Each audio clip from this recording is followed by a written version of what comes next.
정치 현안을 품격 있게 토론하는 품격 토론 함께해 주신 두 분 소개하겠습니다. 민주당 박성준 의원, 국민의힘 김성태 전 원내대표 나오셨습니다. 두 분 어서 오십시오. 네, 안녕하세요. 네.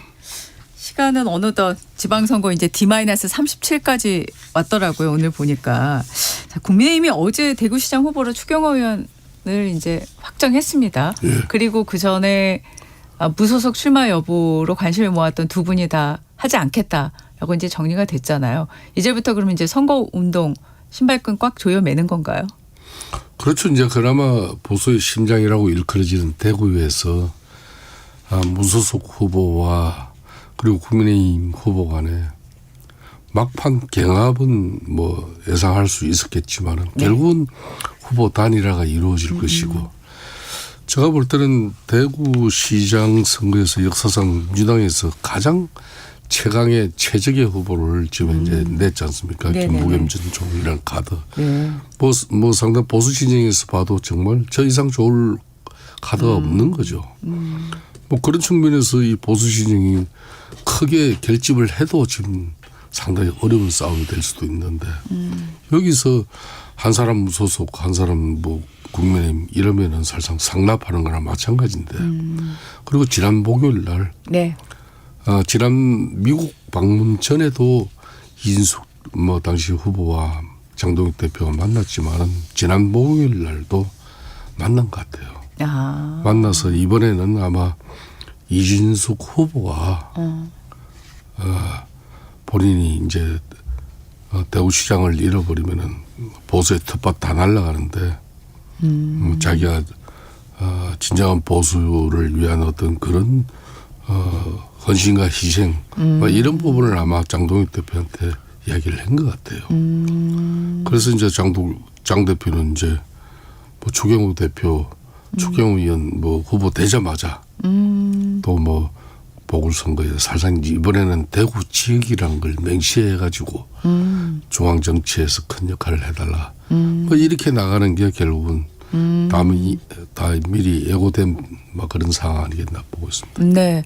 추경호 후보가 된 거에 대해서 민주당에서는 어떻게 보고 계신가요? 바람직하지 않은 거죠. 지금 뭐 김성태 대표께서 뭐 보수의 심장이라고 하는 대구에 얘기했는데 보수의 심장을 먹게 한 당사자 아닙니까? 추경호 의원은 후보가 됐나요 지금요? 불법적인 윤석의 비상계엄에 대해서 국회에서 입법부에서 정당한 권리 행사로서의 비상계엄 해제를 해야 되는 거 아닙니까? 네. 근데 비상계엄 해제를 막았다라고 하는 방해했다라고 하는 피의자 신분 아닙니까? 추경호 대표가. 네. 그리고 12월 3일 내란의 밤에서 윤석열과 통화한 거 분명한 사실 아니에요. 그런 가운데서 지금 재판을 진행 중인 사람인데 그리고 저는 여의도의 국회에서의 추경호 후보를 바라보는 시각이라고 하는 게 있는 겁니다. 같이 동료의 의원들 입장에서 봤을 때 과연 이분이 민주주의를 지킬 수 있었던 사람인가라고 하는 냉혹한 판단이 있는 거예요. 그런 가운데 보수의 심장을 먹게 한 사람이라고 할 수가 있는데 심장을 박동을 못 뛰게 한 사람이거든요. 결국은 심장이라고 하는 게 뭡니까? 민주주의의 가치, 민주공화국을 지키고 헌법적 가치를 지키는 데 있어서의 심장이 박동을 하는 거 아니겠어요? 그 심장의 박동을 나라를 무너뜨리는 데 있어서 그런 결정적 계기를 제공했다라는 의혹의 당사자 아닙니까? 그 사람이 대구의 시장의 후보로 됐다라고 하는 것은 저는 이 시점에서 과연 국민의힘에 맞는 후보였는지 의문을 갖고 있는 겁니다. 네. 김 대표님 뭐 말씀을 하실 내용이 좀 있을 것 같은데요. 그렇습니다. 이제 윤석열 이제 13 비상계엄 당시에 당시 집권당 원내대표를 맡았고 또 전국은 이제 여대 야소 전국이었죠. 민주당의 바람대로 비상계엄 선포 이후에 신속하게 본회의장에 가서 국민의힘도 의원들 총인을 모은 그런 본회의에서 해제 의결에 참여했으면은 아마 저런 이야기는 안 나올 수도 있었겠죠. 네. 그렇지만 이제 국민의힘 같은 경우는 그래도 이제 그때는 의원들이 모여 있는 상태도 아니기 때문에 총의를 모아 나가는 과정 속에서 혼란이 있었던 건 틀림없는 사실이에요. 네. 그 법적인 판단 부분은 지금 이제 공소 제기가 이루어져 가지고 이제 법원에서 재판이 이루어지고 있는 상황 아니겠습니까? 네네. 이 부분에 대해서는 이제 사실상 정치의 영역을 떠나 가지고 사법적인 판단 영역에 들어가 있는 부분인데 그런 상황을 가지고 이건 제가 볼 때는 이걸 가지고 대구시장 지금 현재 후보를 갖다 공격하는 부분은 그만큼 이제 보수의 심장까지도 텃밭까지도 이번에 민주당에서 최강의 후보를 내세웠기 때문에 저기도 탈환하겠다는 그 강력한 의지로 이제 읽혀야죠. 네. 근데 이제 그 무소속 출마가 이제 다 정리가 된 거잖아요. 그러면 실제로 이제 양강구도 뭐 1대1 대결이 된 건데 양자구도가 된 양자구도가 거죠. 된 거잖아요. 네. 자, 그러면 저희 이 시간에도 여러 차례 말씀하셨지만 보수표가 결집을 할 수밖에 없지 않을까요? 결집 당연히 되겠죠. 그런데 예. 지금 시점에서는 저는 예. 그렇게 본다고 봐요. 유권자의 판단이라고 하는 부분은 결국 이제 대구에서 마지막 손을 잡아줘야 되는 거 아니냐라고 하는 민심의 그 절규를 추경호 후보는 그렇게 하겠죠. 그런데 지금 과연 그러면 이제 대구에서는 아까 얘기한 보수의 심장을 먹게 한 당사자라고 하는 의혹의 당사자이고 네. 또 하나 이제 가장 중요한 건 지금 시점은 이재명 정부 들어서면서 이 중도 실용 정부로 가고 있단 말이에요. 누가 더 일을 잘하느냐의 게임으로 간 거예요. 그리고 누가 더 그 일을 잘할 수 있느냐. 그리고 그러면 대구에 그동안에 정치를 해왔던 사람들 아닙니까? 추경호 후보가 됐던. 근데 제대로 발전을 시켰느냐에 대한 책임도 분명히 있는 거 아니에요. 근데 그 책임에 벗어날 수가 없는 거란 말이에요. 그러면 과연 누가 더 일을 잘할 수 있느냐, 경제 발전을 할 수 있느냐, 그리고 대구의 산적한 과제를 해결할 수 있는 사람이 누구냐, 그런 추진력을 담보할 수 있는 사람이 누구냐를 바라볼 수 있는 시점이 왔다. 과거의 선거에서는 그래도 우리 쪽이 사람을 좀 밀어주자 이런 쪽에 더 강했다고 하면은 지금의 유권자 성향이라고 하는 것은 좀 더 변화의 물결 속에서 나의 삶을 반영해 줄 수 있는 사람, 나의 삶과 같이 할 수 있는 사람, 그리고 더 비전 있는 사람 이런 쪽으로 바뀌었단 말이에요. 그것이 조금 더 우세한다고 하면은 결국 김부겸 후보가 유리한 지위에 있지 않겠느냐 이렇게 볼 수가 있는 것이죠. 네. 두 가지가 좋지 않다고 봐야 되겠죠. 네. 그게 민주당 입장에서는 이제 그동안 이제 대구 시민들이 끊임없이 보수 진영에 국회의원들 뽑아주고 도지시장 다 뽑아줬지만은 결국 대구시 발전이 뭐 지금 현재 왜 이렇게 어렵게 됐냐 이 지적인데 뭐 그런 측면이라면은 민주당의 이제 가장 큰 텃밭인 호남의 그런 중심 강주시를 보더라도 강주시가 지금 현재 인구 감소 지역 경제 강주 이제 전남 오죽하면 행정 통합에 가장 우선적으로 동의가 이루어지고 국가에서 지원하는 20조의 그 엄청난 지원을 통해서 다시 규모의 경제로 그렇게 크게 이제 변화를 시도하겠습니까?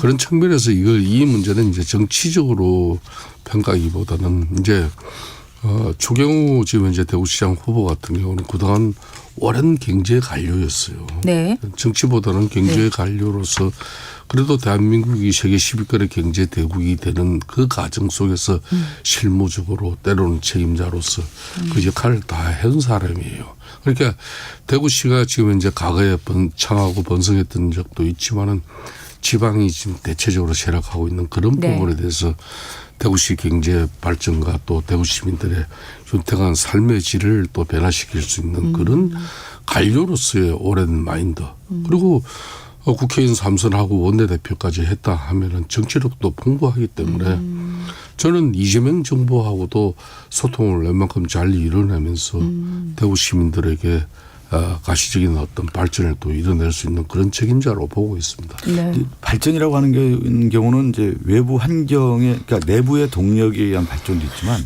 외부 충격과 외부의 환경 자체가 바뀌었을 때 그 환경을 따라가면서 바꿀 때 또 큰 힘을 발휘할 수가 있는 거거든요. 예. 그러면 지금 이제 지역적 발전의 큰 흐름은 뭐였냐면 지역 통합이었단 말이에요. 행정구역 통합이라고 하는 부분이 있단 말이에요. 네네. 그러면 광주와 전라는 통합을 함으로 인해서 획기적 전환 시점을 한번 마련한 거예요. 대구 경북에도 기회를 준 거예요. 그런데 지금 보면은 대구 경북의 그 정치력을 누가 발휘했어요? 추경호 의원이 발휘했습니까? 후보가?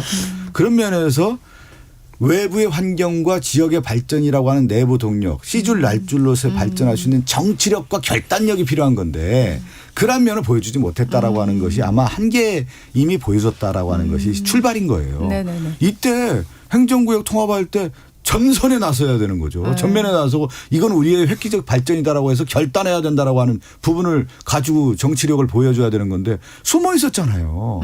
그 지역의 여론에 있어서 숨어서 있었기 때문에 이러한 결단력이 없는 그러면 내란 때도 결단력을 보여줬어야 되는 거예요. 12월 3일 날 그 순간 이후에도 네. 12월 7일에도 기회가 있었어요. 근데 추경호 후보는 그런 기회를 다 저버렸단 말이에요. 숨어 있었단 말이에요. 뭐가 있었냐. 요새에 들어갔죠. 자기에게 불리하니까 숨어 지냈단 말이에요. 그 가운데에서 안식처로 찾아간 게 대구인데 네. 그러한 지도자가 지금 시대에 맞느냐에 대한 것에 대한 엄혹한 판단이 있어야 되는 것이다. 우리 박성준 의원은 지금 서울민당 선대위 정원호 선대원의 전략기획 본부장이에요. 네, 알고 그렇게 있습니다. 이제 선거의 메시지나 싸우는 전략을 만드는 사람인데 네네.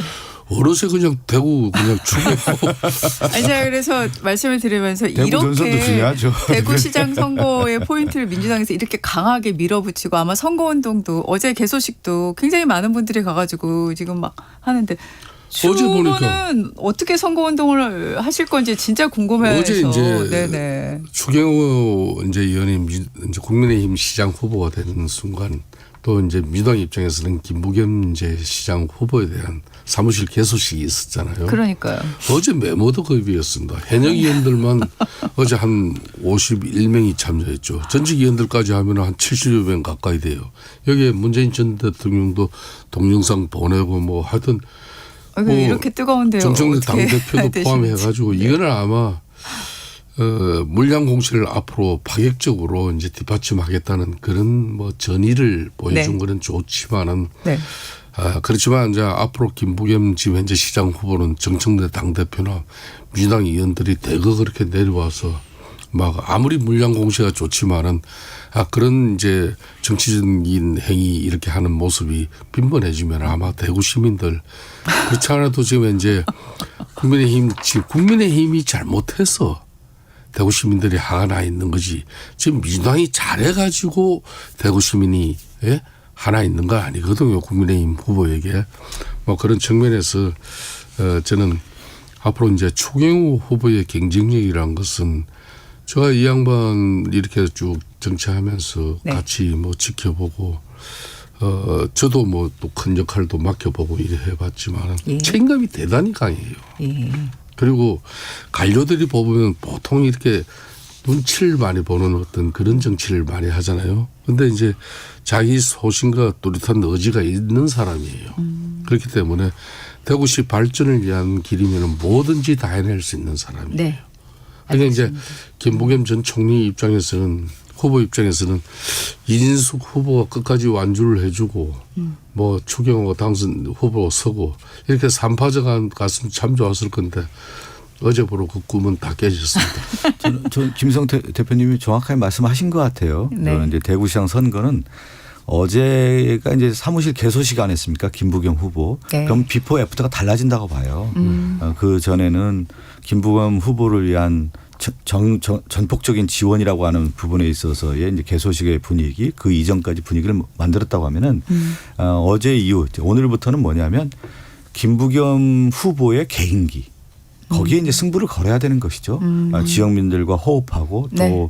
아까 제가 말씀드린 것처럼 김부겸만이 할 수 있는 카드 그리고 그 속에서 김부겸의 미래지향적 승부사적 기질도 보여줘야 되는 거예요. 그냥 대구시장만이 아니라 추후에 대구 TK의 대표적인 주자로서의 민심을 받들 수 있다라고 하는 성장 가능성이 있는 블루칩 이 모습도 보여줄 수 있는 후보가 돼야만 저는 경쟁력이 있다 보는 거기 때문에 네. 철저하게 저는 개인기로 가야 된다고 봅니다. 알겠습니다. 대구 달성 그 추경호 의원 지역구는 이진숙 위원장이 출마하게 되는 걸까요? 공천 저는 뭐 받을까요? 거의 그렇게 기정사실로 가는 거 아니겠나 이렇게 보고 있어요. 다른 변수는 저는 별로 없다고 봅니다. 그래도 뭐 일부의 야당 당대표가 두 분씩이나 만나가지고 또 대구시장 후보 단일화를 위해서 네. 뭐 나름 두 분이 나눈 이야기도 있을 것이고 또 인숙 후보 이제 공식적으로 이제 후보 뭐 대구시장 뜻을 이제 적고 난 이후에 장동익 대표의 반응 이런 걸 모든 걸 취합해 보면은 이거는 뭐 이미 인숙 지금 전 방통위원장에게 대구 달성 지역구 추경호 의원 지역구를 갖다 주겠다고 거의 내락한 거나 마찬가지 상태라고 저는 보고 있습니다. 네. 지금 경기도가 세 곳이 남아 있지 않습니까? 재보궐선거에 그 평택을이요. 지금 조국 대표, 뭐 김재현 대표 지금 나와 있어서 엄청 지금 뜨거운데 민주당은 지금 어떻게 될까요? 뭐 이번 주 안에 다 결정하지 않겠습니까? 다 전략 공천이 이루어지는 거기 때문에 네네. 당 지도부의 전략적 판단에 의해서 결정되겠죠. 상당히 어려운 일입니다. 어떤 판단을 해서 특히 뭐 하남은 하남이라고 하지만 네. 평택이 가장 어려운 지역이 되겠죠. 평택이 제일 어려운 지역. 전략적 판단을 해야 되는 거니까요. 네. 그동안 거론됐던 뭐 이광재 전 지사라든가 김용남 전 의원. 근데 어떤 보도에는 이광재 지사는 평택을은 고사했다 이렇게 얘기가 나오던데 그렇습니까? 거기 뭐 거기까지 저도 지도부가 아니기 때문에 모르겠는데 지도가 판단하는데 판단을 봤을 때 흐름을 볼 때는 네. 이광재 전 의원이 평택과는 이미지가 좀 안 맞는 거 아니겠어요? 그런 측면에서 그런 얘기가 나오지 않았나 싶습니다. 네, 네. 자, 그리고 또 하나 관심 지역구잖아요. 부산 북구갑이요. 네네. 하정우 수석 이번 주에 출마. 저는 간다고 봅니다. 네. 결정됐다고 보고 네. 내간다고 보고요. 네. 그렇게 흐름이 가겠죠. 어제 보니까 이제 그 지역구에 행사가 있었더라고요. 그래서 박민식 전 장관하고 한동훈 전 대표는 행사에서 만났는데 네. 눈빛만 교환하시고 인사만 하신 걸로 그렇게 보도가 나왔더라고요. 자, 박민식 전 장관이 결국 국민의힘 후보로 공천되는 걸로 봐야 되는 겁니까, 대표님? 여기도 큰 변수 없을 거예요. 제가 볼 때는 이제 박민식 전 본부 장관을 아마 국민의힘 후보로 내세울 수밖에 없는 상황이에요. 국민의힘 입장에서 마땅한 다른 카드가 없어요. 네. 비록 이제 박민식 전 장관이 원래 이 자기 지역구에 여기서 재선까지 한 사람이에요. 그러니까요. 그러면 뭐 전재수 지금 현재 민주당 시장 후보에게 두 번 졌더라도 또 다음 건토중대하면서 이렇게 지역을 열심히 다지고 했으면 좋았는데 이 사람이 또 한동안 애도를 했어요. 그렇지만 애도를 했지만 결국은 자기 본거지로 돌아간 거죠. 그러니까 어제 그 체육행사에 이제 네. 보통 지방은 아직 그런 게 많은데 구덕초등학교 그 이제 네. 정동문 체육대회 행사에 거기에 이제 본인이 졸업생이니까 네. 한동훈 지금 이제 무소속 후보하고 같이 참여했지만은 네. 박민식 국민의힘 애정된 후보는 네. 이 축사를 마이크를 줬지만은 한동훈은 마이크를 못 받았잖아요. 네. 이게 이제 그 지역의 출신이라는 걸 뭐 직관적으로 시사하는 바가 큰 거죠. 이 판에서 이제 한동훈 선수가 이제 어떤 그림을 만들어낼 것이냐 관전 포인트는 제가 우연히 네. 모 방송에 갔다가 예. 전재수 후보님을 만났어요. 전재수 후보를 네네. 만나서 네네. 그 한마디로 정리해라. 한동훈은 뭐냐. 한동훈 너는 부산 사람이 아니다. 이걸로 정리하라고 했어요. 어떤 의미냐면 예. 김성태 대표님도 잘 아실 텐데 부산의 정치라고 하는 것은 묵직한 정치인들이 많았어요. 묵중한 정치, 가벼운 정치가 아니라 정치라고 하는 것은 무거울 중이거든요. 가벼움이 아니라. 그러면 YS 김영삼 대통령, 김무성 대표 아마 김무성 대표하고 김성태 대표님이 가까우셨을 텐데 뭐 박관용 의원이라든가 이런 분들의 정치 렉을 보면은 부산 사나이의 이미지들이 있단 말이에요. 그리고 부산이라고 하는 것이 솥부자를 써요. 솥부.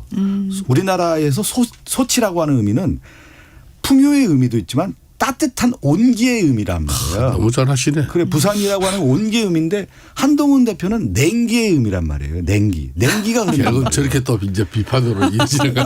그러니까 뭐냐면 제가 분명히 얘기를 하는 게 묵직하면서 뭔가 이렇게 술을 주면서 큰 힘을 발휘하면서 온기가 있는 정치였단 말이에요. 따뜻함이 있었단 말이에요. 근데 한동훈 전 대표의 이미지라고 하는 것은 검찰로서 칼잡이 이미지가 강하단 말이에요. 냉기가 흐른단 말이에요. 그런 정서가 부산 사나이에 맞지 않는 정서란 말이에요. 제가 그래서 지난번에 그 얘기했죠. 전략적 판단으로서의 부산을 선택을 했지만 보다 중요한 건 뭐냐면 나의 이미지와 이 지역민의 정서와 일치되는 사람이 가야 되는 거란 말이죠.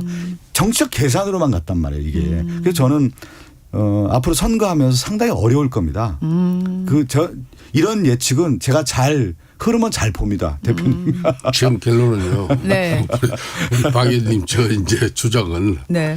결론은 이제 제가 뭐 아마 이 방송에서 하정우 네네네. 지금 AI 청와대 수석은 네. 이제 그동안 D-Day를 본 거예요. 그러니까 하정우 띄우기를 위해서 이재명 대통령도 나선 거고 정청래 당대표도 나서고 그동안 끊임없이 이 사람 이제 띄우기 작업이 이제 거의 웬만큼 됐어요. 여기서 시간을 더 끌면은 정말 그거야말로 혼선혼란이에요. 민주당 입장에서. 그러니까 이제 하정우 사람이 어떻게 해서 이걸 기성 정치인도 아니고 아닌 말로 그 지역에서 낙선을 했지만 몇 번 도전을 한 사람도 아니고 그냥 정치 경험이 또 일천한 사람 아닙니까? 네. 이 사람을 어느 날 전재수 민주당 지금 현재 시장 후보가 시장 선언을 하면서 내 후임으로는 이런 사람이 왔으면 좋겠다. 부산 고등학교 6년 후배 청와대 AI 미래기획 비서관. 네. 이거 그때 처음으로 하정우라는 사람이 알려졌어. 그로부터 지금 딱 거의 한 달 됐거든요. 그렇죠. 이제는 뭐 부산 바닥에서도 하정우 그러면 웬만큼 다 알아요. 이제 이번 주 이제 출마 이제 합니다. 아마 이재명 대통령 참 좋은 AI 인재 또 떠나보는 그 아픔을 어떤 형태로든지 예? 표시할 것이고 이래저래 이제 전재수 이제 해양 허브 도시하고 AI를 결합시키는 어떤 그런 이제 전재수 하정우 후보 그림이 만들어져요. 네. 자 여기서 이제 선거는 인물 구도 바람인데. 네. 자 인물 측면에서는 분명히 한동훈 후보라든지 박민식 후보에게 밀려요. 그런데 구도상 이 사람이 아주 좋아져. 구도상 그렇죠. 지금. 그렇죠. 그런데 야당은 또 바람을 일으키려는데 네. 야당을 지금 바람이 없어. 그래서 이래저래 지금 뭐 결국은 전재수 지금 민주당 시장 후보나 또 청와대 민주당이 바람대로 희한하게 북구가 잘 흘러갔습니다. 이건 또 하나 이제 얘기를 해보면 예, 시대의 흐름에 맞는 인물이라고 할 때 이제 우리 대표님 인물 얘기를 했는데 구도 면에서도 되게 좋은 거죠. 3자 구도에서요. 그런데 그렇죠. 인물이라는 구도도 좀 보자고요. 네네. 지금 시대가 어떤 시대예요. AI에 의한 복합적 기술이란 말이에요. 정치도 사실은 융화 복합이란 말이에요. 아까 부산 제가 얘기했는데 소치라는 게 뭐예요. 여러 가지 음식물을 넣어서 하나의 융합체를 만들어서 음식을 만들어서 사람에게 따뜻함을 주는 거란 말이죠. 그게 지금 시대에 뭐냐면 AI 시대란 말이에요. 여러 기술들을 만들어서 새로운 창조물을 만드는 시대의 인물을 필요로 하는 거예요. 그런 면에서 하정우 수석이 맞는 거고 또 하나는 박민식 후보나 한동훈 후보는 검사란 말이에요. 검사는 뭐예요? 칼 쓰는 작업이란 말이에요. 충돌의 시대란 말이에요. AI 시대는 복합의 시대란 말이에요. 그런 측면에서 저는 인물 구도 면에서 인물적인 측면과 구도적인 측면이라고 하는 거 네. 그리고 이제 외부 환경이라고 하는 이재명 정부의 중도 실용이라고 하는 큰 흐름에 있어서 저는 이 부산이 이미 대세로적인 측면에서 가고 있다. 그러니까 후보 측면에서 저는 잘못된 선택을 하고 있다라는 게 네네. 분명히 드러나는 거예요. 네. 보도를 제가 보니까 어떻습니까? 해석이 맞지 않습니까? 너무 해석에 대해서 자신감이 넘치시는데 그러니까 지금 많이 이게 연구를 했어요. 자신감이 넘치는 게 아니라 마지막으로 이 북구갑이 네. 부산시장 선거하고 지금 맞물려서들 보고 있지 않습니까? 실제로 일정상 지금 보면 오늘 이제 박형준 시장이 예비후보 등록한다 그러고 전재수 후보 같은 경우도 내일 이제 의원직 사퇴한다고 지금 보도가 나오고 있고 근데 지난주에 뭐 아직 여론조사 특정 여론조사라서 제가 거론은 안 하겠습니다만 좀 또 약간 격차가 좁혀진다 이런 얘기도 있고요. 시간이 가면 갈수록 네. 격차는 좁혀질 수밖에 없습니다. 네. 그래도 네. 대한민국을 50년 넘게 집권한 그런 정치적 풍부한 경험을 가진 네. 20단이 이제 예. 지금 보수의 본산 국민의 힘인데 네. 지금 지도 체제의 여러 가지 혼선과 미숙함에서 비롯된 여러 가지 국민적 어떤 불편함이 있지만은 네네. 그래도 이제 국가의 균형적 어떤 그런 정치적 시각 측면에서 보면은 헌정 역사상 지금처럼 이 절대 권력이 만들어진 상황이 별로 없어요.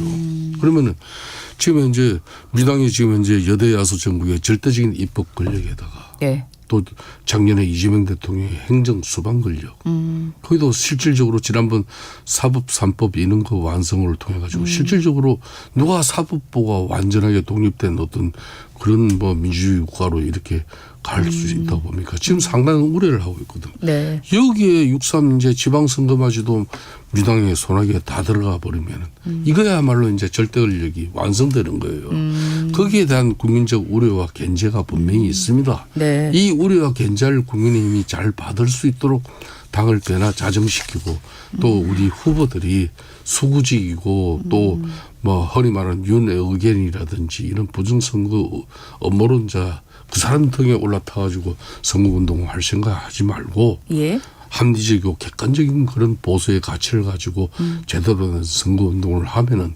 지금보다는 훨씬 나은 이제 여론을 만들 수 있어요. 그렇기 때문에 그러려면 시간이 가면 갈수록 좁혀집니다. 그러니까 이 견제 심리라는 게 어떤 거냐면요. 네. 국가 권력이 남용하려고 할 때가 견제 심리가 있는 것이죠. 그런데 쉽게 얘기하면 윤석열 정권은 검찰 권력을 남용하려고 했기 때문에 2024년 총선도 견제 심리가 작용했고 그 이전에 강서구청장 잘 아시겠지만 말도 안 되는 김태우 후보를 내세워서 그냥 자기 마음대로 하려고 했던 거예요. 그때 뭐냐면 한 20% 가까이 차이 났단 말이에요. 이미 경고 시그널을 줬거든요. 윤석열 네. 정권한테. 네네네. 근데 또 마음대로 한 거예요. 24년. 그게 견제 심리인 거예요. 근데 뭐냐면 지금 이재명 정부는 일을 하려고 하는 정부란 말이에요. 일을 하고자 해서 일을 통해서 승부하고자 하는 거예요. 그래서 국민들이 아는 거예요. 권력을 남용하는 게 아니라 일을 하려고 하는 것 때문에 그때는 뭐냐면 한번 맡겨보자라고 하는 심리가 더 강한 거예요. 그러니까 국민이라고 하는 판단, 집단지성이라고 하는 것은 아주 명쾌해요. 너 일 안 하고 네 권력만 행사하려고 하지. 그때 견제가 들어가는 거예요. 알겠습니다. 그것은 분명한 차이가 그렇군요. 있다라고 하는 점을 네. 말씀드리고 싶습니다. 민주당에서도 제일 지금 많은 분들이 궁금해하는 게 결국 김용 전 부원장 공천인데 전략 공천 가능성 어떻게 보십니까? 박사님? 저는 뭐 제가 이제 김용 부원장에 대한 얘기도 좀 했는데 네. 윤석열 정권 검찰 등 정권 들어서서 희생자예요. 정말 안타까운 분이고 그런 분에게 이제 정치적 기회가 분명히 저는 주어져야 된다고 봅니다. 그런 측면에서 김용 전 부원장을 아는 정치인들 같은 경우는 한번 기회를 줘야 되는 거 아니냐 네. 이런 얘기들을 지금 하고 있는 거고 네. 또 지도부는 지도부 나름대로 또 다른 판단이 있는 것 같아요.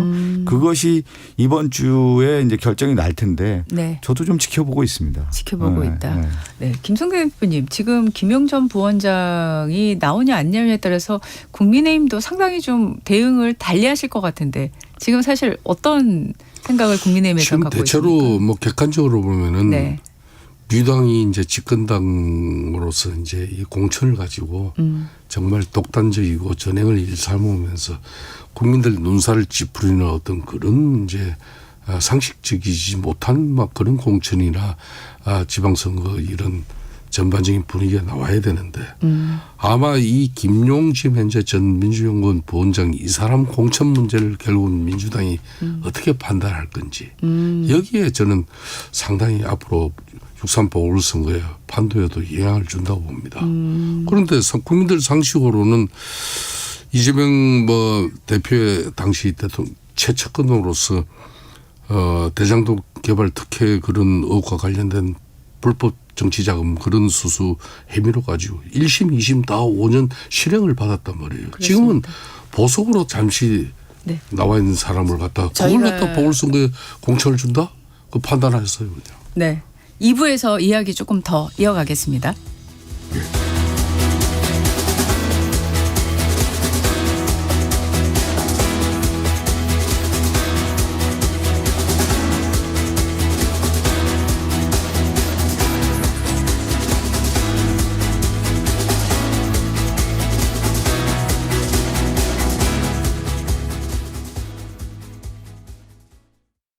잠시 후 8시 반부터 일부 지역국에서는 해당 지역 방송을 보내드립니다.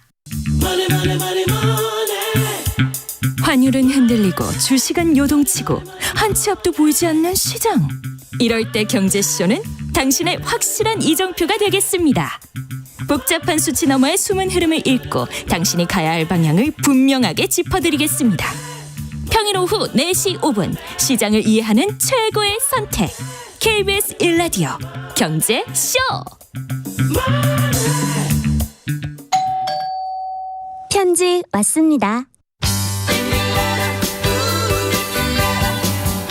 퇴근길 지친 당신에게 힘이 되는 뉴스를 전해드립니다. 매일 저녁 5시 5분 당신과 함께 읽는 세상 이야기 KBS 1라디오 뉴스레터 K. 지금 시각은 8시 30분입니다. KBS.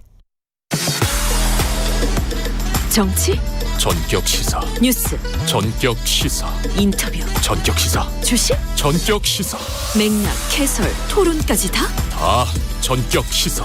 꼭 알아야 할 뉴스, 정치 인터뷰, 막 끝난 미국 시장부터 한국 시장 동향까지 평일 아침 7시 5분 와, 전격적이네. 전격 시사.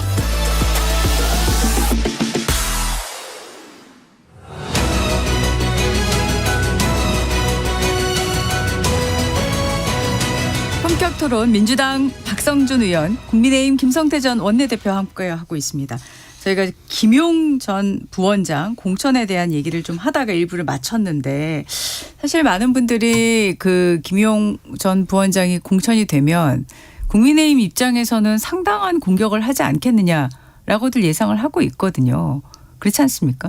그렇습니다. 이제 국민적 상식을 제가 이야기했잖아요. 네. 그러니까 이분이 이제 지난 2021년 당시에 대선 민주당 그러니까 이제 대선 후보 경선 자금으로 그때 그 명목으로 6억을 갖다 대장동 개발 업자로부터 받았다는 거예요. 네. 받고 그리고 그게 이제 불법 정치 자금이고 그 다음에는 이제 대장동 그 사업 관련 그 편의 대가로 또 한 7천만 원인가 또 받아요. 이 돈을. 그래서 이제 전체적으로 6억 7천만 원인데 1심 2심 다 이제 6억 7천만 원을 갖다 다 추징을 하잖아요. 그리고 이제 징역 5년을 갖다가 이제 실형을 구형한 거예요. 네. 그럼 지금 이제 대법 선고만 앞두고 있는 이 상황에서 뭐 물론 민주당에서 이제 지금 이제 검찰이 이제 조작 기소 그런 이제 국정조사 특위도 만들어 가지고 지금 굴려가고 있고 향후 이제 이걸 특검으로까지 또 연결을 시킬 건데 자 그렇게 해서 이제 김용 전 민주연구원 부원장 같은 경우도 본인만 인정하지 않고 또 거부하고 또 그러면은 이것도 이제 또 조작 기소로서 이렇게 사법적인 어떤 영역에 또 정치적 압박을 가해가지고 대법이 어떤 선고가 나올지 모르는 이런 상당히 위험한 행위가 정치적 행위로 지금 만들어지고 있는 부분인데 그 중심에 선 당사자가 김용이에요. 아무리 이재명 대통령의 핵심 척간이라고 하더라도 전 좋아요. 억울한 사람이 되었을 수도 있으니까. 네. 그런 측면에서 자 지금은 그렇지만 대한민국 사법 체계가 1심 2심에서 실형을 선고하고 대법 선고를 앞두고 있으니까 대법 선고라도 마친 이후에 판단을 했으면은 이걸 정치적으로 논란이 훨씬 덜하죠. 뭐 이 결과는 저는 민주당 지도부 정치력을 좀 지켜보는 수밖에 없어요. 뭐 지도부는 그런 점에서 이제 고민을 하는 거고요. 네. 저는 의원님들은 간단하게 근데 좀 언급을 하면 네. 이제 이 검찰의 수사라는 게 제가 조작 기소 이제 국정조사를 하면서 쭉 지켜봤는데 예. 그러니까 쉽게 얘기하면 이런 거예요. 피해자에게 유리한 증거는 하나도 채택을 하지 않아요. 단순하게 누구냐면 그 부패한 유동규의 진술에 의존해서 이 수사가 진행됐다라는 게 이 검찰 조작 기소의 가장 핵심이거든요. 예. 그 당사자의 피해자이기 때문에 김용 전 부원장이고 네네. 김용 전 부원장 같은 경우는 이러한 검찰 정권의 무리한 기소에 의해서 내가 피해자이기 때문에 정치적 기회라고 주어진다고 하면 그것은 자기의 충분한 표현을 통해서 국민에게 알릴 수 있다라고 하는 입장인 것 같아요. 그러면서 김용 전 부원장 하는 정치인들 같은 경우도 진짜 고생 많이 했고 네. 피해자다라고 하는 측면에서 그러면 김용 전 부원장에도 그런 기회가 주어지고 네. 더 나아가서 지도부도 그런 판단을 하는 어떤 기준에 있어서 한번 고려해봐라 이런 말씀을 하는 거기 때문에 예. 저는 이번 주가 저는 분기점이 아니겠습니까? 이번 주에 다 마무리한다고 하니까 예. 지도부의 어떤 판단을 좀 지켜보겠고 네. 그러한 점에서 당에서도 여러 목소리가 나오는 것은 분명한 사실인 거고요. 예. 알겠습니다. 자, 그 서울시장 후보들 간의 경쟁도 아주 이제 날카로워지는 것 같습니다. 그 정원호 후보와 오세훈 시장이 이제 언론관을 문제 삼으면서 서로 지금 공방을 주고받던데 이게 보니까 정 후보가 이제 유연 근무제를 확대해서 서울의 이제 교통량을 좀 분산할 수 있도록 하자는 취지로 이제 얘기를 하신 것 같아요. 언론 인터뷰에서. 그런데 이제 국민의힘 의원하고 일부 언론에서 정 후보가 서울의 도로를 확장하는 대신에 자동차 공급 축소를 교통체증 해결 방안으로 제시했다라고 비판을 하니까 정 후보 캠프 쪽에서 그런 발언한 게 아니다. 발언 취지를 왜곡해서 공격을 했다. 하는데 문제는 또 하나가 여기서 국민의힘 쪽에서 정원호 후보가 언론의 기사 제목과 본문 방향까지 직접 제시하면서 사실상 보도 지침을 내렸다 또 이렇게 비판을 하고 있고요. 이게 어떤 실체는 뭡니까? 저는 그게? 예. 오세훈 후보 측에서 네. 엄청 지금 두려움의 발로예요. 두려움의 발로다. 네. 이게 참 답답한 거예요. 그 캠프 교체해야 돼요 지금. 선 시장이 오세훈 시장이잖아요. 네네. 그러면 그냥 오세훈 시장 이거 딱 해서 문제 있다라고 얘기하는 거지. 요런 거 하나 가지고 이렇게 뭐라고 하죠? 꼬투리 잡는 식의 이제 이런 형태에서의 보도 방향으로 가지고 선거를 치르잖아요. 제가 선거 치러봤잖아요. 네. 큰 공중전을 치르고 큰 싸움으로 가야 돼요. 그래야 승리를 하는 거지. 요런 거 하나 잡잖아요. 그럼 시민들의 영향도 없는 거예요. 요렇게 하는 형태가 뭐냐면 네. 두려움의 발로고 패배를 인정하기 시작하는 거예요. 이게 여기서 캠프의 전략을 바꿔야 돼. 지난번에 제가 김성태 대표님하고도 말씀드렸었는데 네네네. 오세훈 시장의 캠프 자체의 선거 전략을 확 바꿔야 되는 거예요 지금. 제가 그 말씀드렸잖아요. 여기 무슨 뭐 이게 대단한 거예요. 아무것도 아니잖아요. 그거 지금 하나 보면 아니 정원호 후보 같은 경우는 교통량 분산에 대한 얘기를 하는 건데 이거 하나 잡아가지고 무슨 자동차 공급을 줄이겠다는 거냐 해가지고 그러면 오세훈 후보 측에서 이렇게 공격하면 당연히 정원호 캠프는 그런 의도가 아니다라고 얘기를 하는 거고 기사가 만약에 그렇게 나왔다고 하면 기사를 좀 바로잡으십시오 이렇게 얘기하는 건데 이걸 가지고 확대 재생산한다고 했을 경우에 결국에는 오세훈 캠프가 그렇게 좋은 영향을 받지 못한다. 자, 우리 박성준 위원장이 이제 정원호 이제 민주당 서울시장 후보 전략기획 본부장 위치로 다시 돌아왔는데. 그러니까 네. 제가 볼 때는 이제 이 정원호 이제 민주당 시장 후보 같은 경우는 성동구청장 할 시절에 그러니까 전국 최초로 이제 그 젠트리피케이션 그런 어떤 방지 조례를 만든다든지 네네. 뭐 그렇게 해서 이제 폭설시 뭐 도로 열선 설치하고 효율적인 어떤 그런 제설 등 이런 거는 상당히 그때 그런 기사를 보니까 야, 이 구청장은 잘했다. 또 이제 또 국민들하고 직접적인 소통 그런 능력이 좋았어요. 나름 뭐 이런 좋은 평가를 받은 부분이 있었기 때문에 지금 이제 민주당 서울시장 후보가 된 거 아니겠습니까? 예. 그렇지만은 이 사람도 지난번 이제 칸쿤 뭐 AU 출장 논란도 있는 것이고 지금 논란이 되고 있는 그럼 서울에 지금 이제 차량이 많아가지고 교통 환자도 이 혼란 때문에 너무나 출퇴근 시간에 그 많은 비용을 지금 지불하고 있잖아요. 네. 그런 측면에서 그걸 시장이 되면 그걸 갖다 효율적으로 개선하는 어떤 그 방안을 가지고 당연히 그럼 도로를 정비하고 도로를 좀 확장한다든지 이건 대단히 중요한 거잖아요. 네. 그런데 이제 대략 그런 측면에서 뉘앙스는 차량을 갖다 줄이면은 훨씬 지금 현재 도로만 가지고도 교통 흐름이 충분하다. 이런 식으로 가버리면 이 이제 시장 후보로서의 그 인식을 요 단면만 봐도 나오는 거거든요. 아니, 대부분 이제 전 세계 큰 글로벌 도시들 같은 경우는 네. 교통량 분산 정책을 항상 써요. 혹시 영국에 런던 가보시면 알겠지만 저도 런던 출장 갔을 때 보니까 예. 수도 이제 시내 중심지로 들어오는 데 있어서의 교통량 분산 정책을 확실히 하더라고요. 보니까 그런 정책들이 이제 필요하다라고 하는 얘기들은 오래전부터 행정가라든가 도시 정책 전문가들은 다 얘기하고 있는 문제거든요. 그런 차원에서 보시면 될 것 같습니다. 네. 네. 알겠습니다. 자, 지금 장동혁 대표 같은 경우에는 사퇴 여론이 지난주에 많이 분출을 했는데 뭐 장 대표는 그런 건 없다. 분명하게 선을 그었어요. 근데 지금 보면은 주말에 정청래 대표는 막 동해 번쩍 서해 번쩍 전국을 지금 다니고 있는데 장동혁 대표는 지금 SNS로 메시지 올리는데 집중을 하는 그런 상황이에요. 지금 이제 지방선거 이제 6.3 선거 불과 37일 남았는데 네. 지금 이제 와서 뭐 거친 논란을 한다는 게 이게 어찌 보면은 네.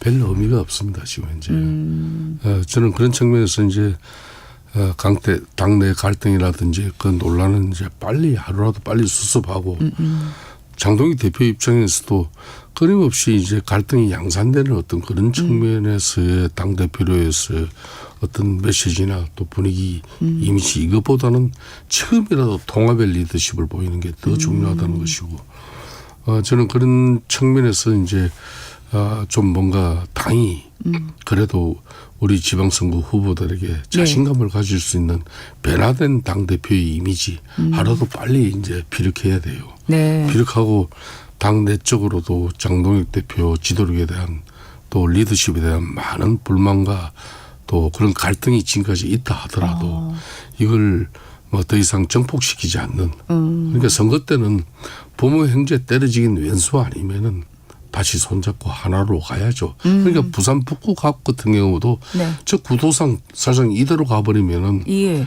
그냥 민주당 이제 곧 후보로 나설 하정우 후보에게 상납하는 결과가 될 수 있는 거예요. 이 불을 보듯 뻔한 상황인데 이 상황을 갖다가 이제 지금 당에서는 그대로 이제 방치하면서 니는 안 돼. 이런 식으로 끝까지 뺄셈의 정치를 유지하면은 그런 결과가 될 수도 있는 거예요. 그러니까 지금 하루라도 빨리 네네. 통합의 리더십을 보여주는 게 중요하다 이런 말씀 드리고 싶습니다. 지금 보면 또 하나 이제 변수로 언급된 이슈가 그 장특공제지 않습니까? 네. 지금 대통령이 18일인가요? 그때 SNS에 처음 그 비거주 1주택자에 대한 장특공제에 대해서 한번 좀 생각해봐야 되지 않냐 이렇게 얘기를 했고 그 후에 이제 뭐 여러 얘기가 나왔지만 당에서는 지금 장특공제 폐지 얘기한 거 없다. 그게 아니다라고 얘기했는데 24일에 또 살지도 않을 집에 오래 투기했다고 세금을 깎아주는 비정상을 정상화하는 게 세금 폭탄이냐 이렇게 얘기를 하셨단 말이죠. 그러니까 조금 헷갈려요. 그리고 사실 제 주변에서도 이게 폐지를 하려고 이렇게 다 운을 띄우는 거 아니야 이런 얘기도 하고 있는데 제 예지는 사실 이 장특공제가 이번 선거에 좀 핫 이슈가 특히 수도권은 될 수 있을 것 같은데 어떻게 생각하세요? 큰 영향은 저는 없다고 봐요. 그렇게 보세요? 이번 선거는 네. 부동산 이슈가 그렇게 큰 이슈는 아닌 것 같아요. 네. 왜 그러냐면 우리 이제 국민들이 이제 어느 순간부터 과거에는 이제 뭐 지역주의 투표라든가 계급 성향의 투표라든가 계층 투표라든가 세대 투표 이런 성향들이 강하다가 네. 이익 투표 성향들이 매우 강했는데 그 이익 투표가 사실은 반영된 게 한강벨트의 부동산 벨트입니다. 종부세라든가 재산세, 세금 문제에 의한 이익 투표 성향이 매우 강한 게 네네. 부동산 벨트라고 할 수가 있는 건데 이번 지방선거 같은 경우는 왜 이제 부동산이 강해졌냐면 내가 투자를 했을 경우에 그 수익이라고 하는 것이 부동산이 한국에서 어떻게 보면 유일한 상황이었다라고 하는 것이죠. 그러니까 자신의 이익을 반영해 주는 게 부동산이었다고 봤기 때문에 부동산 이슈가 매우 강했는데 네. 지금은 이제 경제 변수 중에 하나가 이제 금융시장이라든가 이 주식시장 이런 것의 활성화에 의해서 국민들의 이익이라고 하는 부분이 분산됐단 말이죠. 그런 효과로 크기 때문에 그리고 이제 부동산 신화라고 하는 부분이 많이 희석됐단 말이죠. 그렇기 때문에 저는 이번 지방선거에서 이 부동산 이슈는 상대적으로 약해졌다 이렇게 보고 있는 겁니다. 근데 제가 보기에는 국민의힘은 계속 이걸 이슈화하려고 애를 쓰시는 걸로 보여지거든요. 어떻습니까? 그렇습니다. 이게 이제 장특공제라는 이 자체가 그래도 주택을 오래 보유하거나 또 거주한 사람들에게는 양도소득세 감면 혜택을 주는 이 제도 아니겠습니까? 이 제도라는 게 뭐 보수진영 정권에서만 유지되어 온 뭐 그런 제도면은 뭐 이재명 대통령이 이제 새롭게 섰으니까 뭐 자기 차원에서의 어떤 그런 판단이 이제 논란 속에서도 있을 수는 있다 하지만 과거에 노무현 대통령이나 문재인 대통령 시절 다 이 장특공제를 수용하고 다 이걸 받아들였던 정권들이에요. 그런데 지금 와서 이제 장특공제 그러니까 한 주택을 오래 보유하고 뭐 또 거주한 사람에게 이게 이제 보유 시가가 높다고 해가지고 그걸 갖다 또 뭐 지금 이제 이런 장특공제 혜택을 갖다 배제시켜 버리겠다. 결국은 그렇게 해서 지금 이제 토지 허가제나 다주택자 지금 이제 5월 9일 또 뭐 이런 세제 혜택 만기 이런 걸로 해가지고 결국 집값을 이런 방식으로 안정시키겠다는데 서울의 수도권 많은 서울 시민뿐만 아니라 유권자들이 여기에 대한 큰 불만이 있죠. 그럼에도 불구하고 제1야당인 국민의힘 이 보수 진영이 제대로 진영을 새롭게 정비하고 국민적 신뢰를 확보한 그런 야당이 지금 되지는 못하고 있으니까 제대로 된 이런 정책적 어떤 오류에 대해서 또 일방 통행식 또 방식에 대해서 그렇게 이제 공격을 해내지 못하는 그 안타까움이 있을 뿐이지 반드시 이 문제는 이번 서울시장 선거에서 큰 쟁점이 될 사항입니다. 이건. 네, 알겠습니다. 본격 토론 오늘 여기서 마치겠습니다. 두 분 고맙습니다. 예, 감사합니다. 날씨 정보 듣고 스포츠 먼데이로 돌아오겠습니다.